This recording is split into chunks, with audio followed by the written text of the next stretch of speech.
Poveglia, a small island located just off the coast of northern Italy between Venice and Lido in the Venetian lagoon, is said to be the most haunted island on Earth or even the most haunted place in this world. A small canal divides the island into two separate parts, giving it a unique shape of beauty. The uninhabited island of Poveglia is known as one of the most illegal places one could but really shouldn't visit. When most people start planning a trip to that famous part of the world, images of romantic walkways, Renaissance art and ancient architectures come to mind, but such a haunted island generally doesn't occupy a slot in anyone's must-see list. But some visitors are still curious about the small, infamous Italian island that once served as a quarantine station, a dumping ground for Black Plague victims, more recently a mental hospital.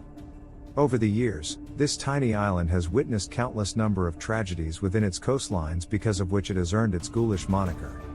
Today, Poveglia Island remains one of the most haunted places in Italy that stands completely deserted, as a crumbling collection of abandoned buildings and weeds, just 2 miles away from the glittering palaces of the Grand Canal. Despite the fact that it is illegal to visit Poveglia, thrill seekers continue to consider it a cool, albeit creepy destination. However, everyone who has taken the chance of stepping foot on the island has left with absolutely no desire to ever return. It is said that every tragic event that happened in its history still haunts this lonesome island. Going back thousands of years during the Roman Empire, the Poveglia Island was initially used to house victims of the plague and leprosy, and its name first appears in the historical record in 421, when people from Padua and Est fled there to escape the barbarian invasions.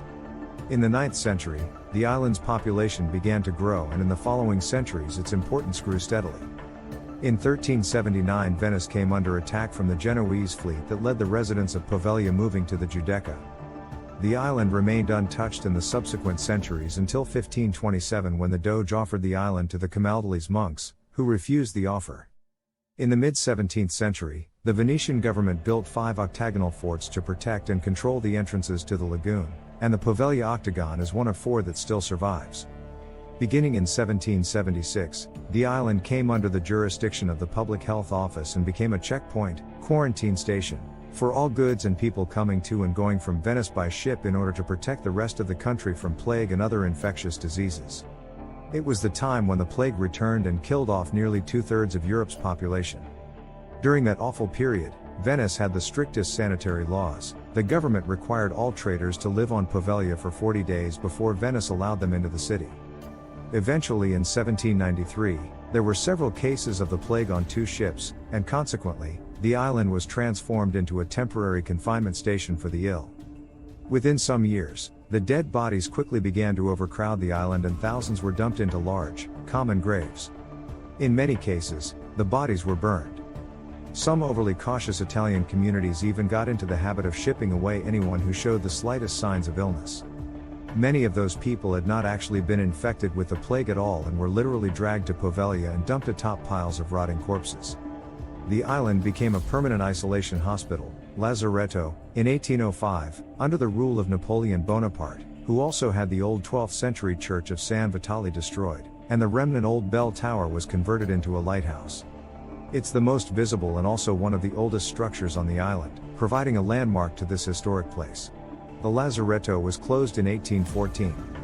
In the 20th century, the island was again used as a quarantine station, but in 1922 the existing buildings were converted into an asylum for the mentally ill and for long-term care. Few people were very surprised. However, the reality was quite different, as the mentally disturbed patients to the island only served to enrich the legend of it being a place to avoid.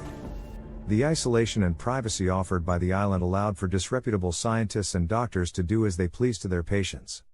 Reports of widespread abuse and evil experiments began to float back to the mainland, bringing with them the screams of the tortured souls trapped there. Poveglia legends tell of a particularly demented doctor whose notorious experiments on patients are still shocking when told today. For instance, he believed that lobotomy, a psychosurgery that involves severing connections in brain, was a great way to treat and cure mental illness, so he performed lobotomies on numerous patients, usually against their will. The procedures were heinously wicked and painful too. He used hammers, chisels, and drills with no anesthesia or concern for sanitation. He supposedly saved his darkest experiments for the special patients whom he took to the hospital's bell tower. Whatever he did in there, the screams from those being tortured can still be heard across the island. According to the story, the doctor began to suffer his own mental torture and was pursued by the island's multitude of ghosts. Eventually, he lost his mind and climbed to the top of the bell tower and flung himself to his death below. Though, there are varying accounts of his death. Some say he may have actually been pushed, either by an angry island spirit or by some of his furious patients. Supposedly a nurse witnessed his fall, claiming that he initially survived, but that a ghostly mist emerged from the ground and strangled him to his death. However, some elaborate on the legend and claim that the doctor was seized, still alive, by some of his lobotomized patients, and bricked up in the wall of the bell tower. Other versions convey that patients placed him in the tower after he was dead. Somehow, the mental hospital remained open until 1968. In the 1960s, the island also housed elderly homeless people for a few years. After that, the island was completely abandoned and was only used for agricultural purposes, especially for grape harvesting. This creepy place is still home to thriving grape vineyards. Nearly the only people who dare to visit the island these days are those who go to seasonally harvest the fruit. Grapevines must do well in ashy soil because it had been said that more than 50% of the island's soil is composed of human ash. Years after Poveglia Island's mental hospital was shut down, a family decided to purchase the island, intending to build a private holiday home there. They arrived and got settled in on the first day, excited to begin their new adventure, but that very first night was filled with such horrors that within hours the family fled, never to return. They reported that their daughter's face was nearly ripped off by an angry resident entity. Many believed that hundreds of thousands of tormented souls still remain trapped on Poveglia Island.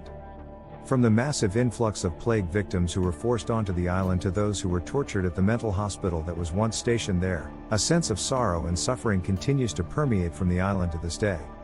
In fact, it has even been said that you can still hear their screams. Visitors to the hospital during its final years of operation, as well as illegal visitors since then, have reported harrowing paranormal experiences inside the buildings and on the grounds.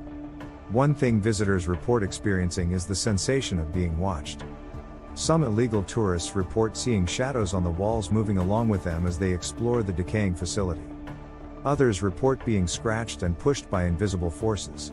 Some entities have even been said to push visitors into walls or chase them down corridors. Some of the visitors even claimed that upon entering the abandoned asylum buildings, they got a heavy sense of dread to descend around them, followed by a deep voice that warned, "Leave immediately, and do not return." The visitors immediately complied. Even, the locals to this day claim that the doctor's spirit is still in the tower and will remain there forever, and that on a quiet night, if you are listening closely, you can hear him ring the tower bell. Charred human bones still wash up on Poveglia shore, and it is no surprise for this small island where, over the years, more than 100,000 plague victims and mental patients were burned and buried there. The local fishermen give the island a wide berth for fear of netting the wave-polished bones of ancestors. In 2014, the Italian state auctioned a 99-year lease of Poveglia, which would remain state property, to raise revenue, hoping that the buyer would redevelop the hospital into a luxury hotel. The highest bid was from Italian businessman Luigi Brugnaro, but the lease did not proceed as his project was judged not to meet all the conditions. Subscribe now for a gripping blend of history, mystery, and the allure of the supernatural.